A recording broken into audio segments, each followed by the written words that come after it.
Nuestro corazón impulsa la energía que por décadas ha movido a Colombia, pero también impulsa un país que brilla con el anhelo del mañana, con la fuerza del sol, el aliento del viento y la promesa de una transición hacia un futuro más limpio. Es el corazón de Colombia, es nuestro latido que nos impulsa, que nos llena de orgullo, que lidera con pasión la transición energética. Grupo Ecopetrol, el corazón que impulsa a Colombia. A continuación, Revolturas.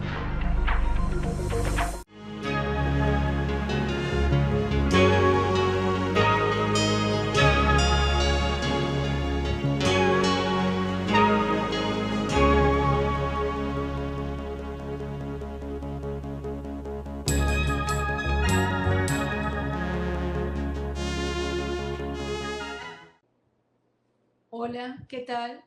Vamos a hablar hoy en este programa sobre evolución de la conciencia de un tema tan necesario y tan importante que es la diversidad, el respeto por la diversidad. En anteriores generaciones todos debíamos de ser más o menos iguales a un mismo modelo, comportarnos de alguna manera y ser todos como parte de un rebaño, pero el mundo fue totalmente diferente en este momento, cambió y ahora por todos lados nos golpea la diversidad, la diferencia. No, no somos rebaños, somos seres humanos, cada uno con una característica. Y en esa diversidad hay cosas que han impactado mucho. Claro, la diversidad de la raza, la diversidad del país, de la condición intelectual, de los gustos, tantas cosas. Y me he encontrado con una mujer que tiene un trabajo maravilloso. Yo quiero que ella se los cuente a ustedes. Una mujer que ha hecho de la diversidad, del respeto por la diversidad, un lema de vida. Por eso quiero hoy hablar con Andrea Villegas. Ella nos va a contar hoy qué es lo que hace, cómo lo hace. Andrea, muchas gracias por estar aquí. Hola Gloria, muchas gracias a ti por invitarme. Muy contenta y muy honrada de estar en tu programa. Andrea, a ver, cuéntame, ¿quién es Andrea Villegas? Primero, a ver, normalmente, ¿quién es Andrea Villegas? Bueno, normalmente soy mamá de 3 hijos, soy esposa y estudié psicología en la Universidad de La Sabana. Ay, eres psicóloga. Soy psicóloga, lo cual pues ha sido, digamos que una, una fortuna, una bonita coincidencia en todo este proceso, porque digamos que yo no comencé por mis estudios de psicología, sino por mi experiencia de vida. Entonces, pero tenía esa herramienta ahí de mi pregrado que pues me ha servido un montón. Bueno, tú trabajas la diversidad. Vamos a hablar un poco, ¿cómo te encuentras con la diversidad? A ver, es decir, hagamos la pregunta inicial. Pues imagínate, eh, yo estudio psicología pues en mi época de la universidad, pero me dedico a la psicología organizacional, al mercadeo, a otra área totalmente diferente de la clínica y me desconecto de la clínica por muchos años. Luego me caso, tengo mi primer hijo, luego después al poco tiempo vienen los otros dos, pero digamos que yo sí quería vivir como ese tiempo de ser mamá de tiempo completo, de ver crecer a mis hijos, de ser yo la primera que les daba el primer alimento, ver sus primeros pasos, en fin, esa parte para mí era muy importante y gracias a eso yo empiezo a notar como comportamientos que me llamaban la atención en mi hijo mayor. Sin ser yo experta en el tema y como te digo, estaba bien alejada del área clínica, había cosas que me llamaban la atención. Además, porque como era el mayor, no tenía, digamos, como un punto, un referente contra quien compararlo. Sin embargo, había cosas que a mí me llamaban mucho la atención. Y ahí empiezo como a buscar especialistas, a buscar respuestas, a buscar ¿Qué información. veías en el niño que te llamaba la atención? Mira, mi hijo era un niño que tenía como características que estaban como por encima del promedio de los niños de su edad en muchas cosas y otras que estaban muy por debajo y eso me llamaba la atención. el niño tuvo un lenguaje muy temprano, como al año, él ya componía como frases, eh, sabía las figuras geométricas, podía leer los números de las placas de los carros, o sea, tenía cosas que eran muy precoces, armaba rompecabezas sencillos, pero es que era muy pequeño, pero al mismo tiempo era muy irritable y a pesar de que tenía como cierta riqueza verbal, nosotros no podíamos entender qué era lo que pasaba. De un momento para otro, sin ninguna causa aparente, él rompía como en unas crisis, en unas pataletas que era inconsolable y que era muy difícil contener y calmar. Eso me preocupaba mucho. Yo sentía que no había hecho como ese clic con él, entonces yo no sabía qué pasaba, porque, claro, normalmente las mamás, uno ve que el niño llora y la mamá dice, ay, es que tiene hambre, ay, es que tiene sueño. Como que uno se ha conectado de alguna manera tanto con su hijo que conoce sus diferentes tipos de llanto, conoce qué es lo que le pasa. Yo no, yo no sabía y obviamente, claro, yo empezaba a culparme. Yo no soy buena mamá, yo no sé qué le pasa a mi hijo y eso me generaba tanta angustia, tanta ansiedad.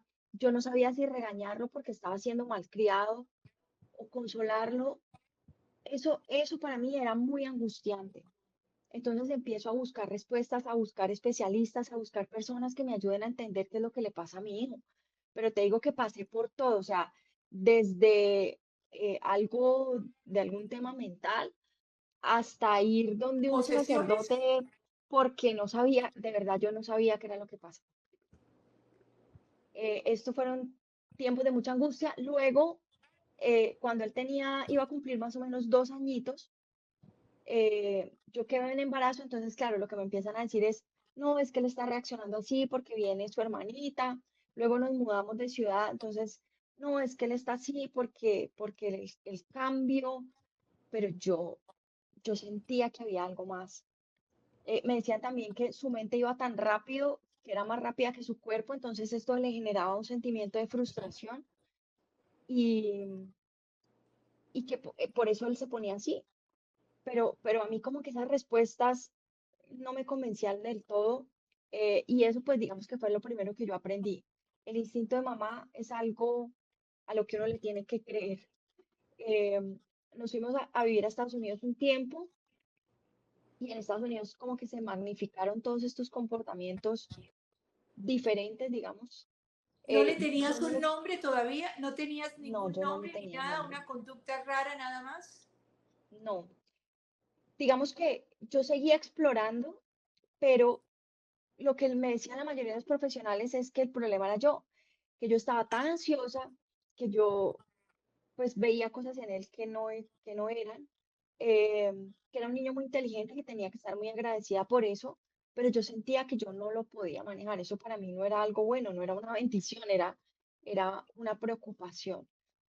Y en Estados Unidos, él no lo escolaricé porque me daba miedo, aunque él estaba escolarizado aquí, eh, pues él no tenía el idioma, entonces yo me quedé en casa con ellos, la otra chiqui estaba muy pequeña todavía, y me quedé con ellos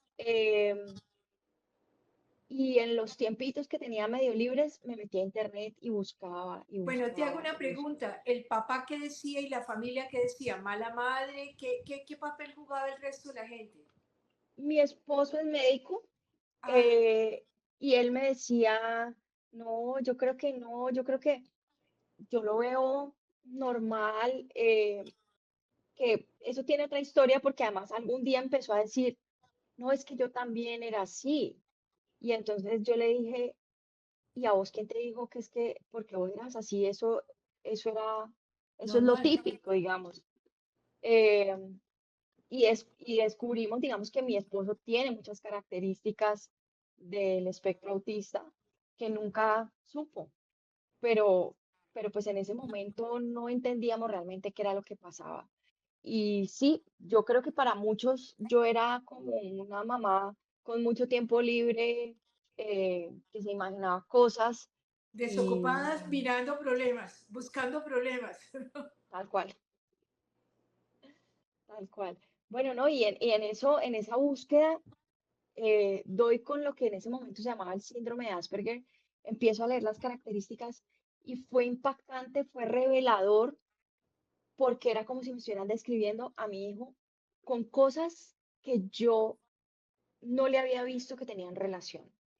O sea, ¿cómo era posible que, por ejemplo, estas pataletas tuvieran relación con que a mi hijo hubiera que cortarle las etiquetas de la ropa, eh, con que de pronto ¿Dónde él se encontraste tiraba esa al piso? información, Andrea?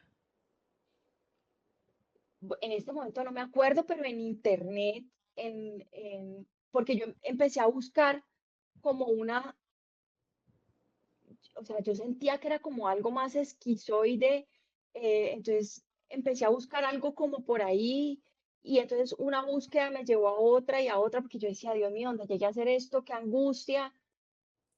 Bueno, Y, pero y me vas a contar eso ahorita después de comerciales.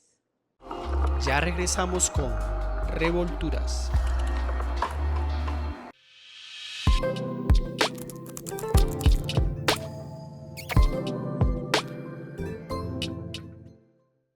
Un saludo para Canal 2, los felicito porque es muy bueno el programa y Pero si nunca lo ha visto, ¿cómo es?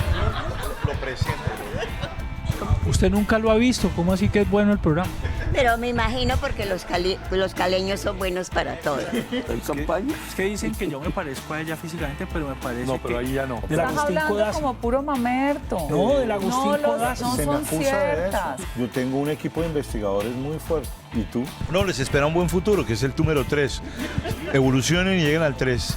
Y así alguna vez llegarán al 4. No, que el 2 pasen al 1. Y los felicito por su salsa porque, bueno, hace mover mucho los pies y eso es desoxida. El reinado ha sido totalmente cancelado. Un saludo al Canal 2 y que sigan siendo el número 2.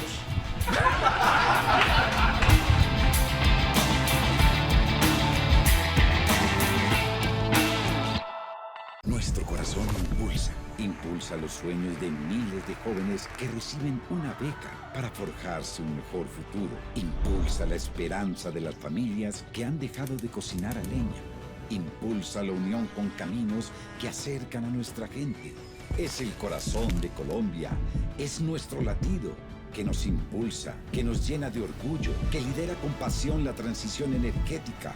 Grupo Ecopetrol, el corazón que impulsa Colombia. Estamos con Revolturas. Listo, Adriana. Andrea, entonces te vas encontrando con esto. ¿Pensaste que era esquizofrenia, algo así, algo mucho más marcado? ¿Allí salió ya el conocimiento de psicóloga?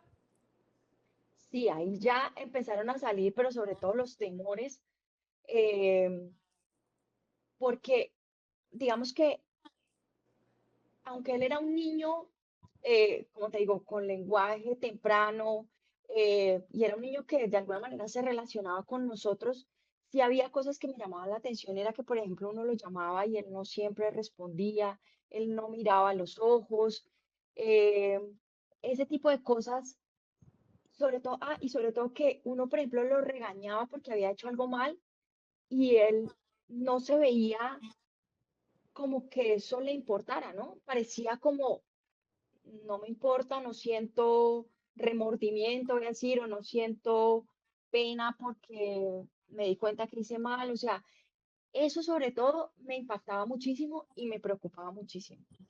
Entonces, por ejemplo, yo me acuerdo que le puse una carita feliz en la puerta de su cuarto para decirle a él cuando estaba portándose bien y al dorso tenía una carita triste y a él le gustaba más la carita triste. Me decía, no, no, voltéamela. Y yo, no, porque te estás portando bien. No, no, es que a mí me gusta más la carita triste. Entonces yo decía, estas cosas se me salen totalmente de los esquemas que yo tenía en ese momento. ¿Cómo así que te va a gustar más la carita triste? O sea, eso no es lo típico como que uno se encuentra en los niños. Y para lo que yo me había preparado, además porque te digo, yo no tuve hermanos hombres, nosotros fuimos mujeres en mi casa. Entonces, cuando yo supe que estaba esperando a un hijo hombre, empecé a tratar de aprender de las cosas que les gustan a los niños, de fútbol. Entonces yo dije, porque yo voy a salir al parque y voy a jugar fútbol con él y él me va a preguntar cosas y yo no voy a saber nada de carritos, de cosas, ¿no? Yo creí que yo me estaba preparando para ser una buena mamá con los temas de interés que les gustan a los niños. Y a mi hijo no le interesaba absolutamente nada de esas cosas. Le gustaban los dinosaurios, le gustaban eh, cosas como científicas, en fin, o sea, y entre más crecía, más complejo era el nivel de conocimiento y yo no le llegaba. Entonces, esa fue otra de las lecciones que yo aprendí y era el tema del manejo de las expectativas, de mis expectativas, las que yo me había hecho, ¿sí? Que él no las cumplía. Entonces yo me sentía frustrada, pero el problema no era él, el problema era yo. Yo me había llenado como o había hecho una idealización de lo que era ser mamá de un niño y de lo que los niños, los retos o las cosas que los niños te pueden presentar. Y el mío no cumplió con ninguna de las que yo creí. Tenía otras completamente diferentes, además un poco más retadoras, pero yo me llenaba de mucha frustración porque entonces todo lo que yo estudié, lo que me preparé, lo que aprendí, no me sirvió. ¿Tú nunca habías oído Eh, hablar de eso, del síndrome de Asperger ni nada de esto? Mira, jamás, yo hablo con mis compañeras de la universidad y yo digo, a nosotros nos enseñaron eso. Yo estudié autismo y digamos que uno en el pregrado lo estudia como en esa época como un trastorno generalizado del desarrollo, algo muy por encima y los casos que tú veías eran los del autismo profundo, que mi hijo no cumplía como con esas características. Entonces yo inicialmente no pensé en el autismo. Y el síndrome de Asperger, creo que ese día que lo explicaron, yo no fui a clase, yo no sé qué pasó, pero yo no me acuerdo absolutamente nada de eso. Y como te digo, como no estaba, digamos, como no era mi ejercicio profesional del día a día, yo estaba completamente desconectada de eso. Cuando lo encontré, pues súper revelador. Es como una mezcla de cosas, ¿no? Porque al mismo tiempo tú dices, ok, ya entiendo muchas cosas, ¿cierto? Eso da parte de tranquilidad, no estoy loca, eh, pero pues uno nunca quiere tener un diagnóstico para uno de sus hijos. Bueno, estás en Estados Unidos, empiezas a leer, el niño tiene que edad, 4 años, cinco Tres años. años. Tiene 3 años y, claro, empezamos a buscar ayuda, pero nos dicen que a él lo tienen que evaluar en su lengua materna, entonces que no lo pueden hacer allá, que tenemos que esperar hasta volver acá a Colombia, pues porque el niño no habla inglés en ese momento y los médicos de allá no hablaban español. Entonces, más o menos 6 meses después volvemos y le hacen, pues seguimos porque yo ya había empezado, ¿no? Como te digo, antes de irnos yo ya había empezado como a hacer visitas a especialistas. Entonces continuamos con estas visitas. Encuentro, por ejemplo, una psiquiatra que me dice, ah, sí, el niño tiene un trastorno generalizado del desarrollo y cuando sea adolescente va a ser bipolar. Entonces yo salgo llorando. O sea, yo no sé si seguir buscando respuestas o esas respuestas me lastiman más de de lo que me ayudan. Entonces, cuando ya me canso, y también yo creo que mi hijo se cansa de estar volteando de especialista en especialista, porque te digo que me dicen una cantidad de cosas, no, dale ivermectina, no, bueno, muchas cosas como, yo siento que para llenar el vacío, De explicación, porque en claro. exactamente, yo digo, bueno, aquí nadie sabe nada, ¿sí? Y me va a tocar aprender a mí. Ok. Entonces, empiezo a buscar información y empiezo a estudiar todo lo que o sea, lo que esté a mi alcance por internet, los libros que puedo comprar, los cursos que puedo hacer, y empiezo a tratar de volverme una experta en mi hijo. Más allá que pensar en volverme una experta en la condición, yo necesitaba entender todo para poderlo ayudar a él. Eh, y empezamos a trabajar en casa sin tener todavía el diagnóstico, sino simplemente por digamos, por esa impresión, voy a decirlo así, una impresión diagnóstica de acuerdo a lo que yo había leído, porque te digo que a veces me pasaba que yo lo veía y yo decía, sí, es clarísimo. Y otros días en que ya no lo veía tanto, entonces seguía como la duda, ¿no? ¿Será que sí o será que es que yo me estoy imaginando cosas? y yo seguía como en esa incertidumbre y con, pues, con muchísima ansiedad.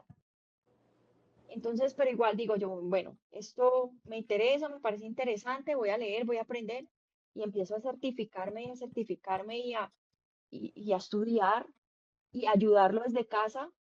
Y pues para hacerte un poco corto el cuento, Fede tiene un diagnóstico formal a los 9 años. Ya está en colegio, ya Todo está escolarizado. está escolarizado. Andrea, muy complejo el proceso, es decir, se te ve lo que has luchado, lo que tiene que trabajar una mamá o un papá con un niño con una dificultad o una diversidad diferente. ¿Qué pasó con el colegio? ¿Cómo lo miraban los profesores? ¿Qué sucedió allí, Andrea? El colegio fue muy raro. Ellos, digamos que cuando él entró, yo les planteé como tengo esta duda, tengo esta inquietud, sin embargo, o sea, el desconocimiento, no voy a culpar al colegio, el desconocimiento era general y ellos me dijeron, no, no te preocupes, él es un niño muy inteligente, él está bien, sin embargo, sí tienes que comprometerte tú en casa, digamos, a hacerle un montón de terapias porque él en su parte de motricidad fina no tenía el nivel que requería, digamos, para su edad. Eh, entonces, cada año yo me tenía que sentar con el profesor o la profesora de turno y hacerle toda esta explicación de lo que yo veía en el niño, no tiene diagnóstico, sin embargo, eh, le pasan estas cosas, le estamos trabajando estas otras, ¿sí? Y era más de un trabajo mío con el profesor. Sin embargo, ellos siempre me abrieron la puerta y me dejaron meterme todo lo que yo pude, que eso fue una gran ventaja. Bueno, pero ¿quién creyera? Se nos acabó el tiempo, pero vamos a continuar con Andrea, porque esa experiencia de Andrea ha servido para tanta gente, de una experiencia personal, sabiéndola canalizar para el servicio de la comunidad. Andrea nos va a seguir contando qué fue lo que hizo con la experiencia de su hijo, con la experiencia de su vida y de su familia, y a qué tantas personas les está llegando los servicios de una diversidad respetada y aprendida. Vamos a continuar la próxima semana con Andrea. No lo dejen, no lo pasen, porque eso es una experiencia donde aprendemos a ser más respetuosos, mejores seres humanos, cuando aceptamos que todos no somos iguales. Muchísimas gracias a ustedes, que la pasen bien.